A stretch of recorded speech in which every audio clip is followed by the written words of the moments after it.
throw out the concept that quitting implies failure, and open up a door to complete massive change in everything you do in order to unlock the better life that is fit better for you and that will enable you to express your higher purpose and have joy in the journey, not just holding your breath to some point at the end.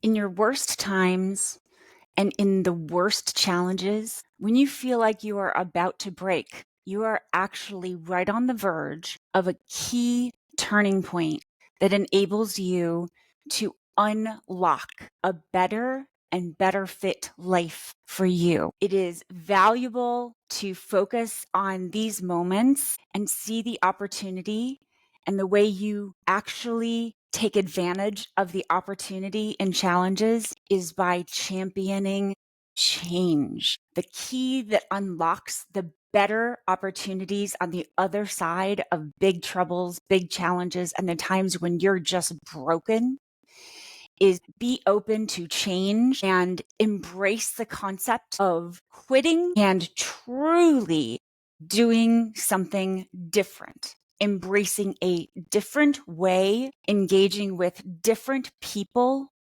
and doing things differently. This will truly capture the opportunity in your worst moments when you are broken, and will transform your breaking point into break point. So if you think of in tennis, the break point is when you actually have the vantage point. You are there with the moment and the power and positioned to win in that play. So you can be broken. You can be up against a wall. You can be handed a bad deck of cards on top of a bad deck of cards. And that is actually the moment when you feel broken that you can unlock it. Because what happens is when you are broken and you are at the very end and you have tried every effort to follow through the path that you are currently on, when you're ready to give up, when you're ready to completely throw away your finances or completely throw away the path that you're on, or God forbid, if you really don't see a path forward in your life, all you have to do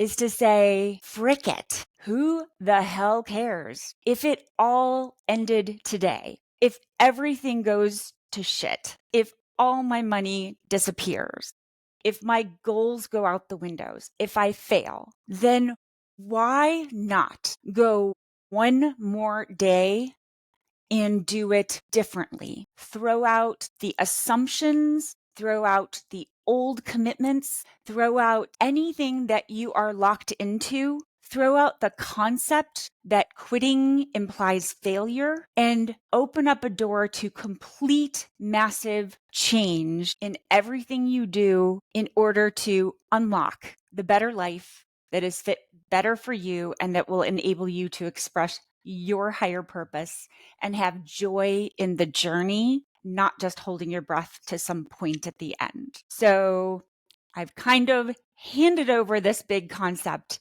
I have a couple of notes that all connect. And what I do when I make these notes and sit down to do a video is I'm always massaging and kneading through the truths of things I've tested in real life multiple times over many, many years. And it is my goal in this passion project here of KindEdge.com to hand over these tested truths. The reason I want to hand it over to you is because time is of the essence. And the sooner somebody says, yes, that does make sense, I should give this other way of living, working, interacting, I should give that a try because it could make my remaining years here on earth better and better fit for me and my purpose. I want to give you the truth of how that works and why big change is worth trying with urgency here and now and today, not in a fictionally perfect future where that change would be acceptable by everybody. So we will back up and talk about where this is all coming from, a couple of examples. So there are moments where you might feel that you're at your breaking point. You just keep hitting walls. These things keep hitting you, or your goals, you are drained. Every bit of energy is drained. You're trying to achieve your planned path forward, but somehow the more you do, it seems like you just keep treading water and delivering more and more to the world, but you're not really getting your goals met in a way that brings you absolute fulfilling joy, and joy in the work, not just in the holding your breath for the end. So there's a lot of pieces here. I've even made notes, but it's still hard to bring the notes together. The key in those moments, first and foremost, is to recognize that it is not the end. The challenge, the frustration, being broken, being at your last, just giving up, being like, I can't believe this. This is impossible. This person, this situation, this job, this commitment, this path, this life, this financial situation is impossible. I'm broken. I'm against a wall. This is a turning point, because what happens is when things are that bad, you get this wonderful clarity. You get a gift of the absolute end where there is nothing else to be done but to try something different, because what's happening is not working. It's not fitting. What you tried is still fighting up against how real money works, how real life works, how your energy works. You're trying this effortful way of doing something, and it just isn't rolling forward. Person, this organization, this job, this path, it's not working. You're broken. You are forced then to be like, dude, if the whole world disappeared today, if everything disappeared, that would be the end. So let's just pretend that it is the end and that the world has blown up, that I've lost all my finances, I lost my house, I lost my job, I lost this relationship, everything's broken, everything's ruined,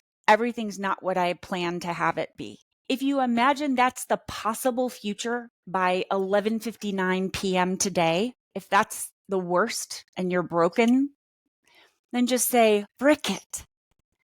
I might as well try something outside of the lines, different, new, piss some people off. Say I frickin' can't do that for you. I'm sorry. Do it differently. Say no, blow something up, make a mess, become needy, use up some money, do it differently. And guess what? You will wake up tomorrow and a little bit of the world will still be there. And you will be in motion to live a different life, to be doing something differently, to be cleaning up a mess, but doing it in a new and better way. So if everything blows up, you're like, well, I have to start over, or I have to do this differently. I might as well re-choose everything going forward in a way that is freaking worth all this trouble. That if I'm going to do something different from now to the end of life, it better be bespoke and designed for me and that better life I've been craving in my head for a decade, that I know is out there, and it's going to be a mess anyhow. So I might as well fight, beg, and steal to get to that better life for me. And everything's blown up anyhow. So I'm not doing it to please my family, and I'm not doing it to please the Joneses. I'm just freaking doing it. And it's not going to look perfect for a couple of years, but I'm going to do it in a way that is worth it to me. That whatever, if these days already, if you're broken, your days are already hard enough. You're already frustrated enough. Wouldn't you rather things be hard and frustrating, but serving you in a way that's helping you learn and master something new and purposeful for you? So these breaking points are gifts. The worst challenges are your opportunity for big change, a clean out. I'm desperate. There is nothing else I can do here. So I have to make huge changes. So I have to say, not going to commit. I'm not going to continue to do this financial commitment on the side. because I need to save my finances. I only have $1 left. So if I have $1 left, I'm no longer going to be committed to doing some obligation that I have been doing every year, because I say, you know what? I'm not going to fake that I don't want to do that thing anymore. I can just tell you, I only have $1 left. And so I have a binary choice of I'm either doing me or I'm wasting that $1 on some other outside pressure or commitment. When you get down to your breaking point, you get that clarity. It is binary. I don't have the extra minutes. I don't have one more dollar to waste on you out of guilt or obligation. I cannot make that random plane flight and trip for something that isn't my priority. I have to make choices, and it's become very clear because I've been up against the wall. I have clarity, and that is a gift, because then you say yes only to the things that you know are worth doing between now and the end of your life. So these breaking points, your worst points, are absolute gifts if you champion them by embracing change. You don't continue to hold your breath. Don't continue to stay locked in. Embrace change and say, how can I take this awful moment and take that desperation and just say, things are blown the heck up. And I've got, several examples in my life, but there have been times where, my house flooded last year. I'm still just in the ends of that, but it certainly makes it clear that I can't do anything that's BS. I can't own anything that's just a material thing to take up space. I can't be obligated to things. It's just a total clean out. You gain a wonderful form of clarity. And Robert Greene has written about military tactics, the concept of death ground, which is a gift. And I've written that many times where I'm like, embrace death ground. So death ground in military terms is when your back's to the wall, you cannot go backwards. And so you can't go, there's no option B, C, or D. You are in front, you're back to the wall. You have to fight forward and take it head on. And so the energy of going head on like that is balls out. You do more, you do better, you do crazy things, you attempt, you try, you hack. But in doing that, you win. You discover that your opponent isn't as fierce as you thought. Fear doesn't matter. You will not be held back by fear. You just say, I just have to try. I have to see how strong I am. I have to see how strong, I just have to give full force and go forward. And sometimes when you do that, you see the truth around you and you're able to drive forward in a way that you wouldn't have. Little bits of fear would have held you back in the past and you would have gone with plan B or C or D. But when you're at death ground, you just say, I have to do this and I have to go full force. For me, KindEdge.com, we talk about, this is all about the project of you, championing change that you need in your life to unlock the alternate ending to your life, which is right around the corner. It is sitting there holding its breath, waiting for you to show up, because it knows that you've got a secret sauce inside of you, an idea in your head, a personal passion, and that needs your time. And that thing that's calling to you is not a side hustle. And that's the hard thing, is when we think of something that brings that energy, that like, oh my God, could I really do this? Sometimes we take one day off and do our little side hustle passion project. But if you think, if I could be doing this full time, it would be like cheating. Well, you can. You work hard anyhow. You might as well work hard in a way that expresses your personal purpose and passion. Life is going to be hard work anyhow. You might as well wake up early in the morning and work hard on the project of you. So yeah, if you think to yourself, I'm broken and it's all going to end here, well then why not just go balls out on trying something different and something new? I'll go into a little bit of an example from me. And so the weird thing in my story is I've had a lot of really terrible experiences, and I had a stage 3 cancer that had metastasized up my neck into my skull. I had 2 9-hour surgeries. I had lymph nodes that were all metastasized, and I have muscles now that are gone from my shoulder. They did a lateral neck dissection. There's things I can't feel and can't do, whatever. And that was not my breaking point. I continued to absorb dysfunction in my life, and I was truly for decades a human wheelchair to dysfunction around me. I just kept working harder. And while I was managing my health, and I also, at the same time, I was championing bigger challenge regarding celiac disease that went on for decades. I was championing a whole bunch of my own problems, but I really put those problems on the back burner. I wasn't really honoring my health in the way I should have been because I was being a human wheelchair to other dysfunction around me. And I take ownership over my having done that. Now understand that I didn't just let one dysfunction into my life. I let a bunch of them. So I see how my early programming made me a good match for that. And I took many years, even though I had done tons of therapy. I even read psychology books in college and before college. And yet it's so hard to decode all of these little old programming that you have in yourself. So I didn't see how I was still triggered to be pulled and fished in by certain little strings that would make, I was a servant and I was a servant to dysfunction. So it's one thing to be a servant to something that you're passionate about or that you know is a good cause. But I was a servant to repeated usury dysfunction. And it wasn't just in one area of my life. I just didn't connect the dots. So I just kept working harder and harder. And I gave and gave. And so I did that. And then it got a few decades in and worse situations. And the irony is I have several key breaking points. And I can remember them viscerally. An illustration. One point was, I can think of three.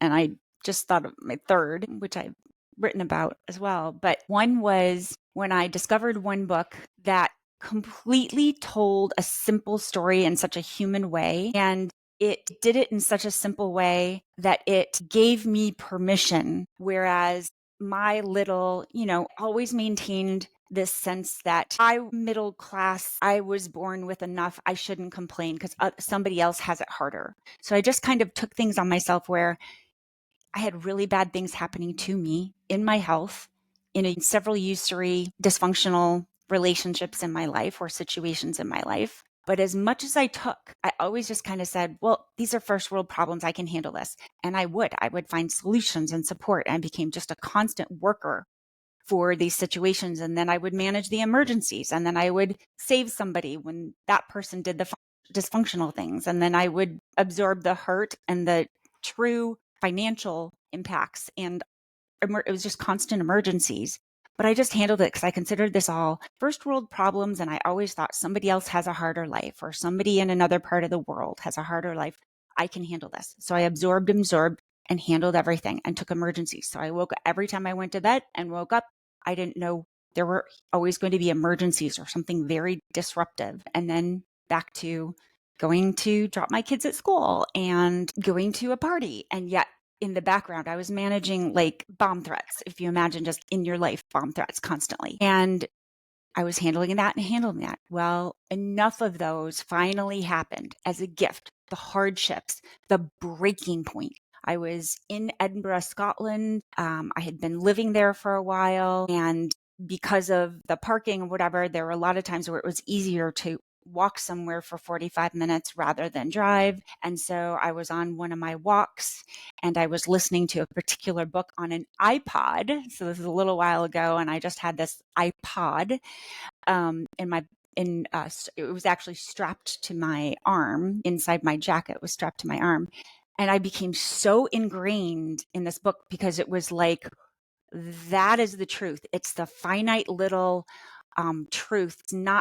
It was as if in order for me to give myself permission to call my hardships a hardship. So even stage 3 thyroid cancer, 2 9-hour surgeries, radioactive treatments, all of these things. And I just absorbed it while I was taking care of my young children and handling disorder that was coming in and out of that situation. Financial disorder, emotional disorder, terrible things. And I was juggling it all as if I wasn't even, like I didn't even have to recover. And that when I went to a radioactive treatment for my thyroid cancer, that it was just like an afterthought. Anything, my health was an afterthought because I was handling all these emergencies and making sure the life was good for my kids. And so still just strong, going around considering I'm just, this is a first world problem. I shouldn't complain. And so I finally was at a point where when I heard this person telling a similar story in this book, I would always, when I really, really like a book, I'll do it audio because then I can multitask while I'm working out or walking, but then I'll buy the book in order to make notes on it. And so I very clearly remember the book. And so this person finally spoke of the same situation of disregarding her own experience and then finally honoring her experience as a true hardship and a true something that needed to be changed and needed to be recovered from, like a true recovery, like a true trauma. And even though I did have coaches and therapists, the weird thing is it was all about solving for that other disordered person and other such things. And it was almost, again, like I was a human wheelchair. Like I was just like a servant to that problem rather than honoring that this is damaging me. And so on top of other things that have damaged me, it's not PTSD because it was post-traumatic. It was ongoing new onslaughts of traumatic experiences while I was still serving the person creating the trauma. It was backwards and horrible. And so this person in this book just finally honoring her own story and that it was truly a difficulty and a traumatic, it gave me, I got so absorbed that I went into my apartment in Edinburgh, Scotland, it was in Newtown. And so down by St. Stephen's Church. And so I walked up the stairs, 3 levels, got in, and then I was going to take a bath. So I went in, I got in the bath, and I was so ingrained in it, I didn't realize that the iPod that was strapped to my arm as the water filled up, it got sunk in the water. And so all of a sudden the audio stopped and I was like, why did it stop? And I'm like, oh yeah, I just totally drenched my iPod in soapy water. And I tried the whole rice drying thing and it didn't work. So of course I got a new one eventually. But I remember that moment and I was like, that was my turning point, right? And then from there, when I really started honoring it and being like, big change has got to happen, I really unlocked a new life from there. And I embraced the concept of big change, not little working in the same. I was working so hard to achieve change on the same path, according to the same set of values, according to the same little rules, trying to finish the project I started, just saying, well, I started this, I have to finish it this way. So no, big change is a totally different experience. This is a shit show. This is not working. I give up. I quit this particular path. But what you don't do is you don't quit on you and your higher purpose. You deliver value to the people around you, the people who depend on you, to your higher purpose. You deliver value by embracing change and saying, if this path is not working, I give myself permission to achieve my higher arc, my higher goal by making a change, by testing out new things, people, environments. And that's what we do in KindEdge is we say, you're going to make a change, but it is going to finish what you started. But you didn't set out on a path to go down a jagged edge that wasn't working. You set on a path to say, let's try this. And if that doesn't work, we modify, we step back one step and we change, right? Until we do find that higher arc. And that is your higher purpose. And that's what I realized is I never wanted to feel that I was quitting something. I very aligned with promises and follow through and that kind of thing. And when I realized, oh no, I didn't step into this path with the intention of finishing something that's clearly broken. I stepped into this path as one method of achieving my higher arc and my higher purpose. And so I'm not quitting. I'm adjusting and modifying with my wise mind, right? Not this mind that was programmed to be hooked into guilt or anything like that. I'm using my wise mind to say, yes, this is my higher purpose. This is the arc that will take me there. And it's clear that I'm the driver. I'm the only driver. And that's one of the keychains I sell in the KindEdge.com shop on Amazon.com. If you go to KindEdge, KindEdge, is about There's only one driver to a life, right? Only you are allowed to steer and to set the destination and to set the path in your life. Nobody else can be the driver, one driver to a life. And so when I had that bathtub moment where I was like, okay, I was so deep in that because I saw myself there, and I'm going to give myself permission to call my dumb little first world middle class problems real trauma, worth disruption, worth me raising my hand, worth me being seen doing something different or a bunch of things different or everything different. Because and I can say it right now, both of my sons have said this since that moment. They have seen me as a better expression of something they want to follow, something they want to be inspired by. It's very different than me absorbing other people's problems in order to maintain some level of guilt or something that was programmed early in life. The number of times I've apologized to my sons for the different moments of disruption, they have said, heck no, we're glad. We don't want to ever hear those words that we heard in the past said to you. He said, you will not take that anymore. You are now expressing yourself. You are now somebody, we all inspire each other, but they just, again, have just said, never. If we kept everything the same as it was, there was a lot of good stuff, but everything that's changed, they're like thumbs up. And so they are probably, my two sons are probably the two people that I was most concerned about impacting in any negative way. But again, through just open communication and, hey, let's adjust today. We got real into change. We got heavy into change. That's all we talked about is, what are we doing today? Let's modify it. Let's not just work on old. We changed Christmas traditions. We changed assumptions. We're just very like, hey, if today you're not feeling that we want to go to the big fancy restaurant, let's just do this. Let's just do that.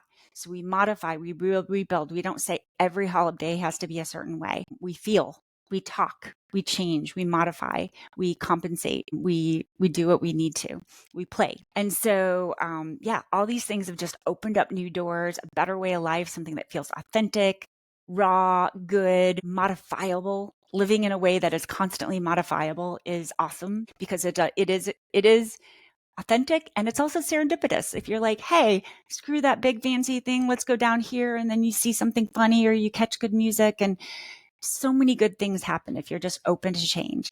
Kind of went off on a tangent there. So yeah, that was my bathtub thing. And then the other, I won't go into the other stories, but I have a couple of other stories. And essentially, I think the core of those stories are centered around moments where I was truly, again, pushed to a breaking point. One, I was literally physically threatened in a way that was very cruel and unfair. And then one was where my freaking puppy was threatened or mistreated. I was taking care of a puppy.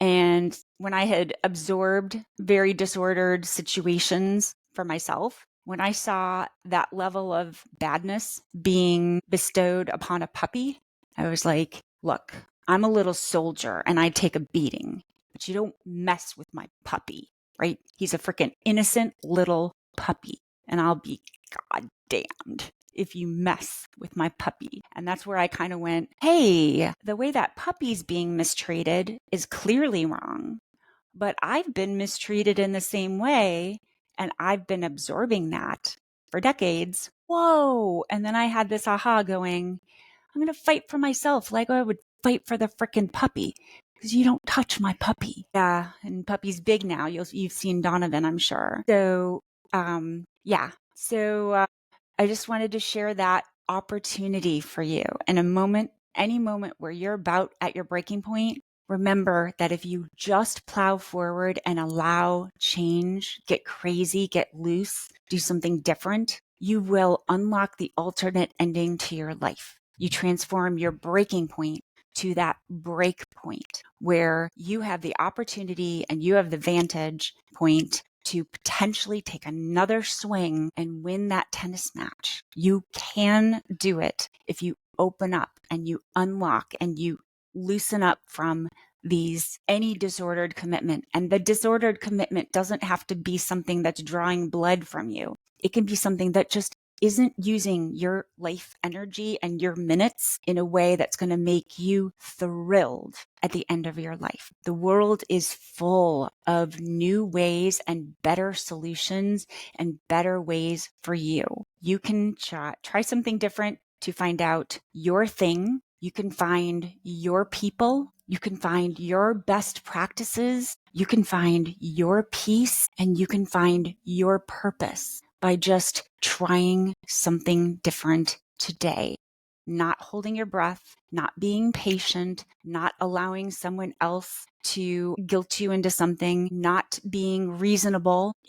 Go out there and be disruptively demanding that today's minutes be used in a way that brings you absolute joy and expresses your secret sauce. So this has been a little bit preachy. I'll post 2 links to 2 books down below that may help you. And these are books that have been around for quite a while, but they're some of the ones that I referenced in this discussion because I loved them when I read them and just wrote all over them. So a little bit preachy today, but I see people who are just scraping away and at their last moment and at their last energy and about to break. And yet they keep trying harder and harder. And all I want to say is a little change or a big change, if you can grow into the concept of disappointing people, being messy, all of these things we talk about on KindEdge, KindEdge.com, we talk about magic in the mess, disappointing. You champion, C is for change, D is for disappoint. All of these things are KindEdge.com concepts because these are the things that you can champion inside yourself today in order to have tomorrow feel like, oh my gosh, I'm not holding my breath anymore. Oh my gosh, this is actually fun. Oh my gosh, I'm not bitter that so-and-so's getting to do their thing. And here I am being the good girl or good boy. And I'm stuck in this little other life. Like you're going to say, I'm kind of embarrassed to say I'm doing my dream life and it's a lot of work, but I love it. If you have that moment of feeling a little bit guilty to say that out loud, that's a gift. That's what you get to do. You have permission to do that because between now and death, why would you do anything else? Because, if you're about to break anyhow, why not just unlock the alternate ending to your life? Please join me on kindedge.com. It's all about the project of you, and it's a journey that's not going to be easy, but it's going to be fun. And I hope you will please forward this, subscribe, like, and comment so that someone else out there can find this type of message at the time that they need it, because somebody out there also needs this message today. So peace.